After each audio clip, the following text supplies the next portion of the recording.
اللہ کے بعد سب سے بڑا حق انسانوں کے اوپر والدین کا ہے، اس لیے کہ اصل کریٹر وہ ہے، اصل سسٹینر وہ ہے، لیکن ذریعہ تخلیق والدین بنے ہیں۔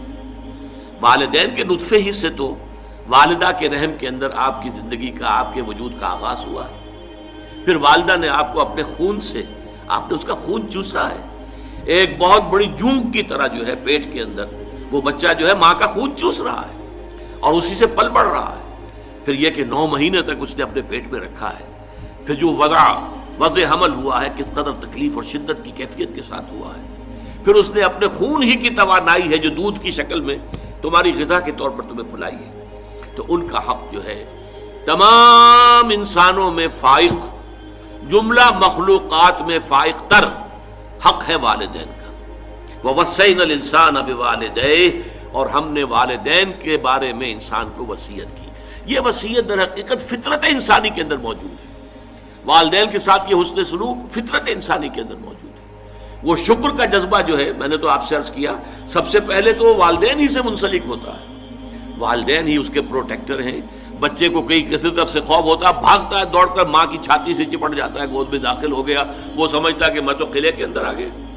چاہے یہ کہ کوئی درندہ صفت، کوئی سکھ ہے، کوئی اور ہے، کوئی یہودی ہے، وہ اس بچے کو کھینچتا ہے ماں کی گود میں سے اٹھا کر اور اچھالتا ہے اور کسی نیزے کے اندر پرو دیتا ہے، یہ دوسری بات ہے۔ لیکن بچہ اپنی ماں کی گود میں پہنچ کر یہ سمجھتا ہے کہ میں تو قلعے کے اندر آ گیا ہوں، محفوظ ہو گیا ہوں۔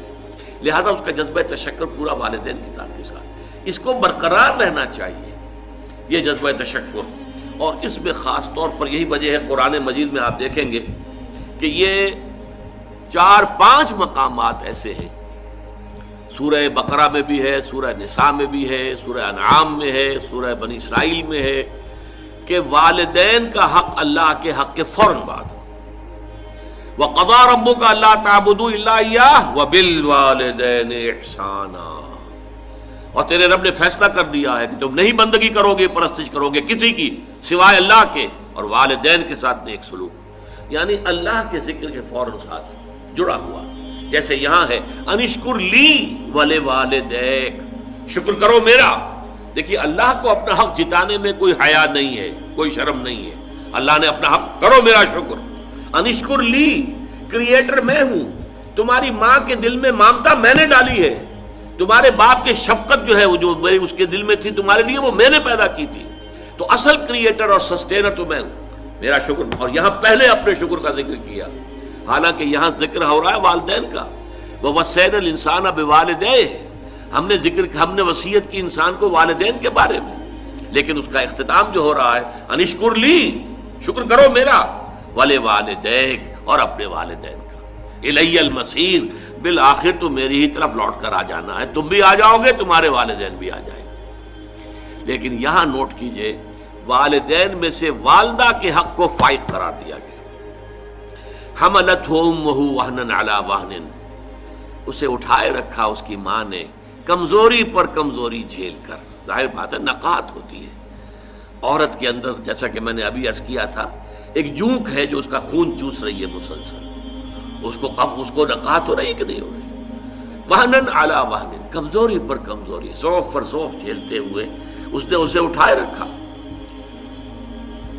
حملتہ امہ وہنا علی وہن وفصالہ فی عامین، اور پھر دودھ کا چھڑانا ہوا 2 سال میں۔ نارمل جو ہے رضاعت کا حق، آج کل تو بہرحال اب دوبارہ توجہ ہو رہی ہے، اور سائنسی جو ہے جو اکتشافات ہیں ان سے بھی، کہ یہ بریسٹ فیڈنگ جو ہے یہ بہت بہتر ہے، یہ باٹل فیڈنگ جو ہے یہ چاہے کتنا اچھے سے اچھا دودھ ہو، ماں کے دودھ کا بدل کوئی نہیں۔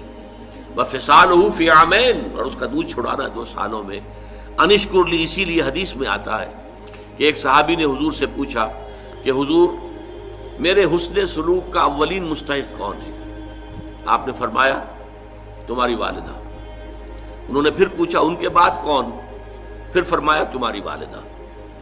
پھر پوچھا ان کے بعد کون؟ پھر فرمایا تمہاری والدہ۔ 4تھی مرتبہ پوچھا پھر کون؟ تو فرمایا تمہارے والد۔ یعنی والد کے حقوق والدہ کے حقوق سے تہائی ہیں، یا یوں کہیے کہ والدہ کے حقوق والد کے حقوق سے 3 گنا ہیں۔ اور یہ بات اس لیے کہ واقعتاً جو مشقت ماں جھیلتی ہے باپ کی نہیں ہوتی۔ رات کو بھی ماں جاگتی ہے بالعموم، وہ باپ کو تو چاہتی ہے کہ سویا رہے، اسے کل جا کے کام کرنا ہے، مزدوری کرنی ہے یا کچھ اور کرنا ہے، بچہ رو رہا ہے تو وہ ماں جو ہے وہ اپنی نیند حرام کرے گی، کوشش کرے گی کہ باپ کی نیند میں خلل نہ آئے۔